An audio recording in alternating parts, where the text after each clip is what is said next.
ছেলেটার নাম পারভেজ। একটা সাধারণ নাম, কিন্তু এই নামটা এখন ব্যথা, এখন শূন্যতা। পারভেজ ছিল হাসি খুশি, নম্র, ভদ্র। ছোটখাটো গড়নের চশমা চোখে সবসময় সালাম দিত মুচকি হেসে। সে কারো গায়ে কখনো হাত তোলেনি, কারো সাথে খারাপ ব্যবহারও করেনি। তবু আজ তার নিথর দেহ পড়ে আছে হাসপাতালের মর্গে। দোষ কি ছিল তার? শুধু একটাই, সে একটা মেয়ের সামনে বন্ধুর সঙ্গে সিঙ্গারা খেতে খেতে একটু হাসল। ওই মেয়ে ভেবেছিল এই ছেলে বুঝি তাকে নিয়েই হাসাহাসি করছে। ব্যাস, এই ভুল ধারণা থেকেই খবর গেল বাইরে। কয়েকজন বয়ফ্রেন্ড বা পরিচিত ছেলে এসে তর্ক শুরু করলো পারভেজের সাথে। তারপর সন্ধ্যায় আরও কয়েকজন মিলে পারভেজকে ছুরি মেরে চলে গেল। একটা ছুরি হৃদয়ের ঠিক উপরে। 1 ইঞ্চি ক্ষত একটা জীবন শেষ করে দিল। একটা মায়ের বুক খালি করে দিল সামান্য ভুল বোঝাবুঝির কারণে। জানি না হাসতে পারা এখন অপরাধ, নাকি ছাত্র হিসাবে বাঁচার চেয়েও প্রেমের সম্পর্ক বড় হয়ে গেছে। একটা মেয়ে অভিযোগ করলো, তার কথাই শেষ কথা হয়ে গেল। কেউ যাচাই করলো না ঘটনাটা কি সত্য নাকি মিথ্যা। কেউ পারভেজের কথা কানে নিল না। এটা কেমন সমাজ? আমাদের সমাজ কোন দিকে যাচ্ছে? সামাজিক যোগাযোগ মাধ্যমে মাতামাতি হচ্ছে, পারভেজ যদি বুয়েটের ছাত্র হতো তাহলে কি মিডিয়া ঠিক এইভাবে চুপ করে থাকতো?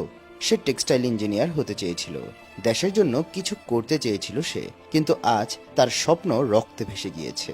এই সমাজে এখন মানুষ মরে যায় ভুল বুঝাবুঝিতে, অভিযোগের ভয়ে। আর ছেলেরা মরে নারীর অভিযোগে, সেটা সত্য হোক কিংবা মিথ্যা। আমরা বলি নারী সম্মান পাবে, হ্যাঁ পাবে, অবশ্যই পাবে, কিন্তু নারী বলে কারো মিথ্যা কথা মাথা নিচু করে বিশ্বাস করলে তার পরিণতি যদি হয় মৃত্যুদণ্ড, তাহলে সেটা তো কখনোই ন্যায় বিচার হতে পারে না।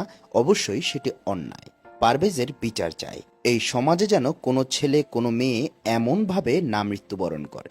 আমরা আর চুপ থাকতে পারছি না। পারভেজের জন্য নয়, শুধু প্রতিটি নিরাপদ মানুষের জন্য। এই সমাজে কেউ মিথ্যা বলেও বীর হতে পারে না। এই সমাজে কেউ হাসি ভুল বুঝে কাউকে কবরও দিতে পারে না। আওয়াজ তুলুন পারভেজের জন্য, নিজের জন্য, প্রতিটি নিরাপদ মুখের জন্য।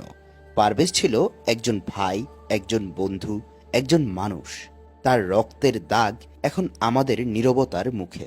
দয়া করে কেউ নীরব থাকবেন না। বিচার চান পারভেজের জন্য। শেষটা শুধু নীরবতা নয়, পারভেজ আর ফিরে আসবে না আমাদের মাঝে। তার সেই প্রাণ খোলা হাসিটা চিরদিনের মতো থেমে গেল। অথচ সে শুধু হেসেছিল, স্রেফ হেসেছিল। কোনো ভুল না করেই, শুধু ভুল বোঝাবুঝির শিকার হয়ে সে হারিয়ে ফেলল নিজের জীবনটাকে। একটাই প্রশ্ন রেখে গেল আমাদের এই সমাজে, কতটা নিষ্ঠুর হতে পারো তোমরা?